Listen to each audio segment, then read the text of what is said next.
Good morning বৃত্তা, আপনাদের সঙ্গে আমি অনিন্দিতা। চোখ রাখবো আজকের খবরের মর্নিং আপডেটে।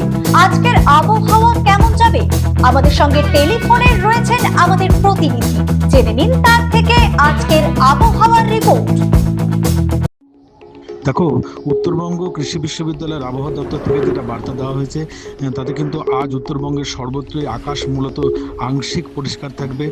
কোথাও কোথাও কিন্তু মধ্যবঙ্গের কোথাও কোথাও কিন্তু দু এক পশলা বৃষ্টি হতে পারে, মাঝারি বৃষ্টি হতে পারে, এমনও জায়গা রয়েছে মধ্যবঙ্গের ক্ষেত্রে। পাশাপাশি উত্তরবঙ্গের উত্তরের 3 জেলা, বিশেষ করে আলিপুরদুয়ার, জলপাইগুড়ি এবং কোচবিহার, সেখানে কিন্তু কোথাও কোথাও ভারী বৃষ্টির কিন্তু সতর্কতা রয়েছে।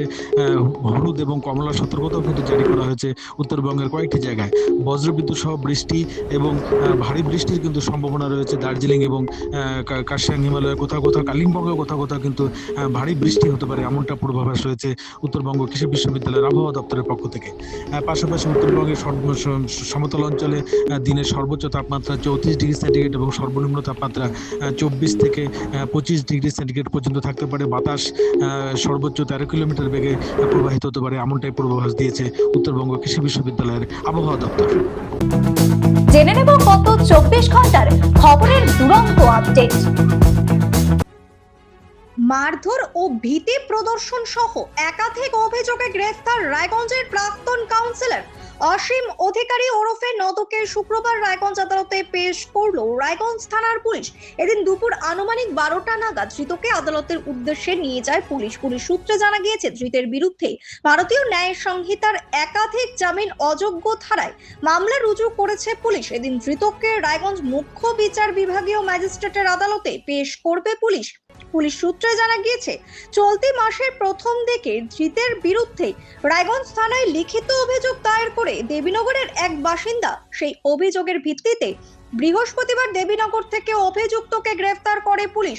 তদন্তের স্বার্থে পুলিশের তরফে এর থেকে বেশি তথ্য জানানো হয়নি।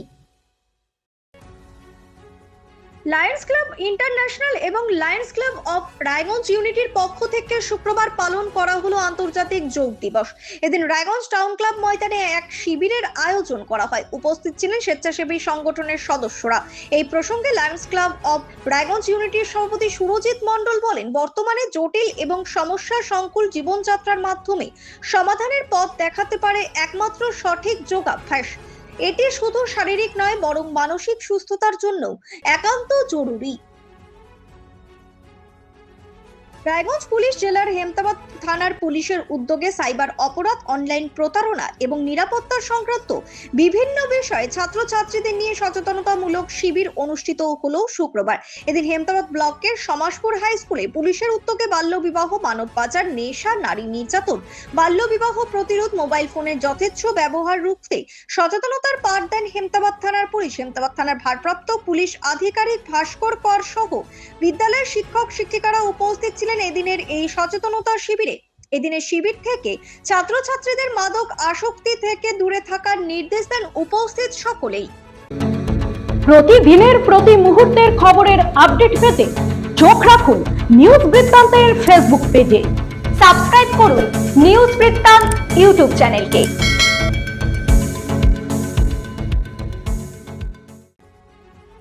প্রবল বর্ষণে ফের বিপর্যস্ত পাহাড় সমতলের যোগাযোগ ব্যবস্থা।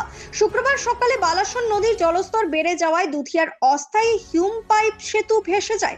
এর ফলে শিলিগুড়ি মিরিক সড়কে যান চলাচল বন্ধ হয়ে পড়েছে। 2025 সালে মূল সেতু ভেঙে যাওয়ার পর এই অস্থায়ী সেতুই ছিল এলাকার মানুষের প্রধান যোগাযোগের পথ। লাগাতার বৃষ্টিতে সেতু ক্ষতিগ্রস্ত হওয়ায় সমস্যায় পড়েছেন বাসিন্দা ও পর্যটকেরা। প্রশাসনের তরফে পরিস্থিতির ওপর নজর রাখা হচ্ছে। মালদা মুর্শিদাবাদ সীমান্তে নাকা চেকিং এ বড় সাফল্য পুলিশের। ফারাক্কা থানার পুলিশ উদ্ধার করেছে প্রায় 515 গ্রাম হেরোইন। ঘটনায় গ্রেফতার করা হয়েছে মালদার কালিয়াচকের বাসিন্দা আব্দুল মজিদকে। পুলিশ সূত্রে জানা গিয়েছে, সাইকেলে করে যাওয়ার সময় সন্দেহ হওয়ায় ওই ব্যক্তির ব্যাগে তল্লাশি চালানো হয়। সেখান থেকে উদ্ধার হয় মাদক। কোথায় পাচারের উদ্দেশ্যে হিরোইন নিয়ে যাওয়া হচ্ছিল তা তদন্ত করে দেখছে পুলিশ। 12তম আন্তর্জাতিক যোগ দিবস উপলক্ষে শিলিগুড়ি পৌর নিগমের উদ্যোগে অনুষ্ঠিত হলো রান ফর যোগা। শুক্রবার সেবক মোড় থেকে শুরু হওয়া ম্যারাথন শেষ হয় বাঘাযতীন পার্কে। পরে সেখানে ধ্যান ও যোগাসনের আয়োজন করা হয়। 8 থেকে 80 বয়সী প্রায় 200 জন অংশ নেন এই কর্মসূচিতে। যোগ প্রশিক্ষক শিব হাজরা জানান, সুস্থ জীবনযাপনের জন্য যোগ অত্যন্ত গুরুত্বপূর্ণ। গুড মর্নিং বৃত্তান্ত আজ এই পর্যন্তই। ঘরে বাইরে খবরে থাকুন, চোখ রাখুন নিউজ বৃত্তান্তে। নিউজ বৃত্তান্ত, হলুদ নয়, স্বচ্ছ।